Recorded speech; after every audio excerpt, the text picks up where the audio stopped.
ये करें कि अपना पेट साफ रखें, आपको कब्ज नहीं होनी चाहिए। अगर आपका पेट साफ रहेगा कि आपके जिस्म में कभी भूख पैदा नहीं। तो इसलिए हमेशा ऐसी चीज़ों का इस्तेमाल करें जिससे आपका पेट साफ हो। मसलन आप किशमिश खा सकते हैं, 10-20 खाने के दाने रात को सोने से पहले। आप पपीते का इस्तेमाल करें, पपाया जिसे कहते हैं, आप उसका इस्तेमाल करें। आप आलू बुखारे का इस्तेमाल करें। ये इसका मतलब ये नहीं कि आपने आज आलू बुखारा खाया कल आपका पेट साफ हो गया। दो 4-4 दाने करके रोजाना खाएं। इंजीर का इस्तेमाल करें। इंजीर को आप रात को भिगो दें और सुबह उसको खाएं, या सुबह को भिगो दें उसको रात को खाएं। 2-4 अंजीरें, खुश्क अंजीरें मिलती हैं वो भी ले सकते हैं आप, फ्रेश मिलती हैं वो भी ले सकते हैं आप। तो इस तरह की चीज़ें आप अपने इस्तेमाल। करीला एक दवा है होम्योपैथी में, उसके 10 कतरे एक दफ़ा दिन में रात सोते वक्त ले लिया करें। इस तरह की दवाएं अगर आप खाएंगे तो आपका पेट साफ रहेगा। अगर आपका पेट साफ होगा तो आपके जिस्म से कभी बू नहीं आएगी। अगर आपका पेट साफ नहीं होगा तो वही बुएं जो आपके पेट के अंदर है वो आपकी बॉडी से बाहर निकलेंगी। जिस तरह इंसान सांस लेता है अपनी जिंदा रहने के लिए, इस तरह स्किन भी सांस लेती है अपने आप को जिंदा रखने के लिए। जो सांस लेती है वो तो ठीक है, जो फिर अंदर से वो बाहर फेंक दी है वो बू होती है।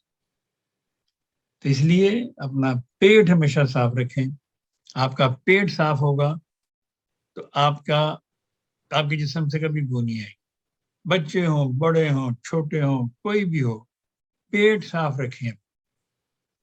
अगर आपको हफ्ते में या 15 दिन में एक दफा आप वो क्रोटोन मदर टिंचर के 10 कतरे रात को सोने से पहले डाल के पानी में आप पी जाएं तो सुबह को आपका पेट साफ हो जाएगा। मेरे पास है नहीं वैसे वो दुबई मदर टिंचर में, लेकिन मैं बता रहा हूँ बाहर से मिल जाएगी, कहीं से मिल सकती है आपको, पाकिस्तान में मिल जाएगी। जिसे पंजाबी में कहते हैं जमाल कोटा, बहुत मशहूर है, हर एक को पता है जमाल कोटा क्या होता है। तो वो जमाल कोटा जो है वो अगर आप थोड़ा सा इस्तेमाल कर लें ताकि आपको पेट साफ हो जाए, कभी आपके जिस्म से बू नहीं आएगी। और कभी आपको ये बुएं लगाने की जरूरत नहीं पड़ेगी कि आप अपने मसाम जो है पसीने को उनको बंद करें। असल में बात यह है कि सवाल बहुत ज़्यादा होते हैं, मुझे पता है, लेकिन ये चीज़ें हम दुनिया को एक्चुअली चाहते हैं कि एजुकेट करें। इसलिए मैं आपके सवाल पे ज़रा थोड़ी सी तफसील बताता हूँ ताकि जो सारे तो नहीं लेकिन कुछ जो समझने वाले हैं वो समझ जाएंगे।